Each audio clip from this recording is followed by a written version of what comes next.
솔로몬의 빛과 그림자, 저는 한 4가지 측면에서 솔로몬의 빛과 그림자를 좀 살펴보려고 합니다.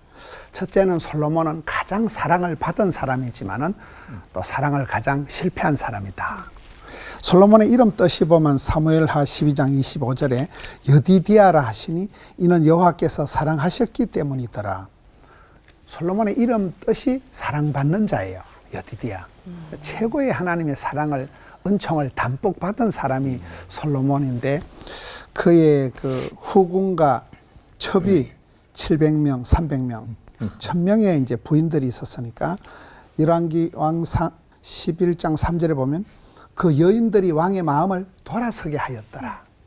이 1000명의 부인들이 솔로몬의 마음을 천갈래 만갈래로 빼앗아가 버렸다는 거죠. 그래서 솔로몬은 그 하나님의 사랑을 가장 많이 받은, 최고의 사랑받고 은총받고 부름받고 쓰임받은 사람이지만은 부인을 1000명을 데리고 있으면서 제가 1명하고 살아도 이렇게 머리가 아픈데 1000명의 부인들한테 마음을 다 빼앗겼다. 이 여인들이 왕의 마음을 빼앗고 하나님께로 향해 될 마음을 천갈래로 분산시키는 사랑의 실패자 역할을 했기 때문에, 우리가 고린도전서 13장에 보면 방언을 하고 천사의 말을 해도 네 몸을 불사르게 내어줄지라도, 산을 옮길 만한 믿음이 있을지라도 사랑이 없으면 뻥이야, 이렇게 나오잖아요. 그래서 솔로몬이 최고의 사랑받은 자지만 사랑의 최고의 실패자다. 두 번째는 솔로몬은 아빠 찬서를 잘 사용한 사람이지만은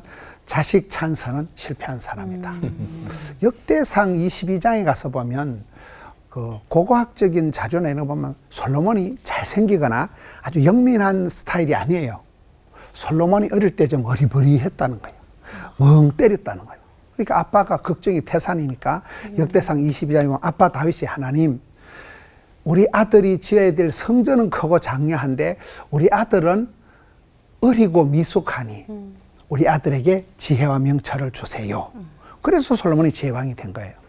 솔로몬이 워낙 어리버리하니까 하나님, 우리 아들에게 마음을 강하고 담대하게 해주세요. 그 기도를 통해서 아들 솔로몬이 담대한 왕이 된 거예요. 그 성경을 이렇게 역대상 20에 보면 아빠 다윗이 다 준비하고 죽기 전에 많이 준비하고, 그래서 그 솔로몬은 아빠가 기도하고 쌓아놓은 것을 그 따먹은, 아빠가 준비해 놓은 것을 그냥 자기는 그 입당식 세리머니만 한 거지. 아빠 찬서가 대단했다. 아버지 다윗이 훌륭했다는 것이고, 두 번째 반대 측면에서 그의 아들이 르호보암이잖아요. 르호보암 때 이스라엘 나라가 분열이 되어버리는 거예요. 아빠 사랑은 그렇게 받았는데 자식 농사는 실패했다는 거예요. 철저히 자식 농사에 실패한 그의 아들 르호보암 때 통일 왕국이 남북으로 분열이 되어버리는 비극을 맞이한 자식 농사의 실패자다. 세 번째, 솔로몬은 최고의 정성은 쏟았는데 영성에는 실패했다. 사람이 살아갈 때 3가지가 중요하대요. 영성과 야성과 정성이 중요하다. 영성, 하나님이 기뻐하실 만한 영성이, 영빨이 있어야 되고, 두 번째는 우리가 뭐든지 공격할 수 있는 게, 사역할 수 있는 액티브한 활동력이 있는 야성이 중요하고, 세 번째가 제일 중요한데 뭐든지 정성이 있어야 된다.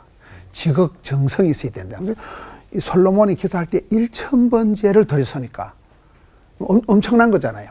1000번제를 드리는 최고의 정성은 쌓은 거지만은 하나님이 보실 때 참 네가 이쁘다, 네가 참 착하다 하는 그 영성을 관리하는 데는 실패했다. 그 부인들을 봤을 때는.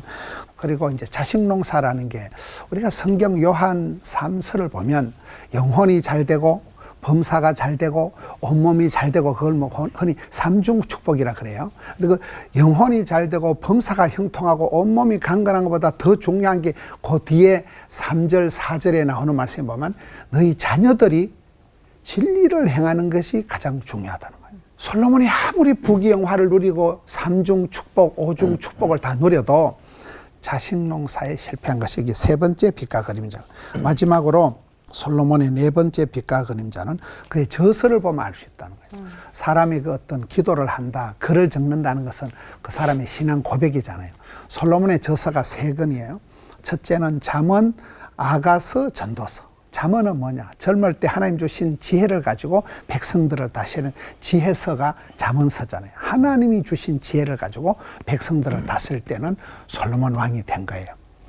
두 번째, 그가 술람미 여인과의 아주 그 농밀한 사랑을 속삭인 것이 아가서예요. 그건 신학자들이 얘기할 때 주 안에 있을 때, 예수님 안에 있을 때는 최고의 사랑을 할 수 있다는 거예요. 그러니까 말년에 그가 기록한 것이 전도서예요. 헛되니 다 헛되다는, 하나님을 떠난 부귀영화 성공, 이건 다 뻥이라는 거예요. 하나님을 떠난 것은 다 의미가 없다는. 그래서 솔로몬의 저서를 통해서 그런 부귀영화의 성공과 실패의 처음과 끝을 볼 수 있기 때문에 솔로몬이란 한 사람에게서 최고의 어떤 성공, 영화, 지혜, 또 최고의 실패와 허무함을, 가장 빛과 그림자를 볼 수 있다. 성공과 실패는 종이 한 장 차이니까 하나님 앞에서 자신을 잘 살펴가는 우리 성도님들 되시기를 주님의 이름으로 축원합니다. 하나님 아버지 감사합니다. 솔로몬을 거울로 삼아서 저희들의 일상 속에서, 삶 속에서, 만남 속에서 지혜로운, 주를 기쁘시게 하는 저들 되게 해 주시옵소서. 예수님 이름으로 기도하옵나이다. 아멘. 그 솔로몬이 지혜를 하늘로부터 받았잖아요. 근데 말도 안 되게 이 우상 숭배를 하고 타락하게 된 거, 그 시작이 아마 나쁜 DNA로부터 받은 건 아닐까 이런 생각도 좀 들거든요. 그리고 그 보고 배운 게 무섭다고 아버지 다윗과 어머니 밧세바의 불륜 사건 같은 가정사의 영향이 아닌지도 좀 의심이 됩니다, 목사님. 네. 저는 그건 또 전혀 그렇게 생각하지 않아요. 왜냐하면 성경에 보면 아브라함, 이삭, 야곱, 요셉을 이렇게 볼 때, 제가 볼 때 그분들의 축복은 전부 약점을 통해서예요. 아브라함은 윗물은 더러워도, 아브라함 아빠가 신통찮았어요. 우상이나 만들어 파는 대라였어요. 그러나 네가 복의 뿌리가 원천이 되거라. 이삭은 굉장히 약했잖아요. 배다른 형님한테 두드려 맞고 희롱당하고. 그러니까 하나님이 100배로 복을 주시니까 아무리 약하고 아파도 괜찮은 거예요. 야곱은 거의 사기꾼 수준이거든요. 사기꾼 수준인데 하나님이 그 사기꾼 같은 야곱을 복을 주셔서 이스라엘을 만드시는 거잖아요. 요셉은 스텝이 꼬일 대로 꼬인 사람이 요셉인데, 요셉이 어떤 그 트라우마 때문에 분노의 정치를 하고 보복 정치를 하지 않잖아요.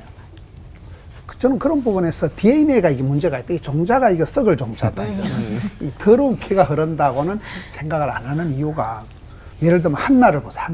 한나는 그렇게 기도해서 난 아들이 누구죠? 사무엘이잖아요. 네. 사무엘은 말이 하나도 땅에 안 떨어졌다. 최고의 이스라엘의 정신적인 멘토가 사무엘이에요. 다윗을, 사울을 세운 사무엘인데, 사무엘은 자식 농사 실패했거든요. 그러면 이게 DNA하고는 저는 상관없다고 보는 거예요. 아까 그 목사님 말씀하신 그 영적인 그 언약, 하나님이 아브라함에게 주신 그 언약은 굉장히 중요해요. 언약의 흐름을 따라갈 중요하는데, 저는 그 부분은 아까 서 목사님이 계속 말씀 중에 저는 느낀 게, 서 목사님은 그 마음의 흐름을 계속 얘기하시더라고요. 내 마음 나도 몰라, 마음을 훔쳤다, 마음을 흘렸다, 마음을 빼앗겼다, 마음이 돌아섰다.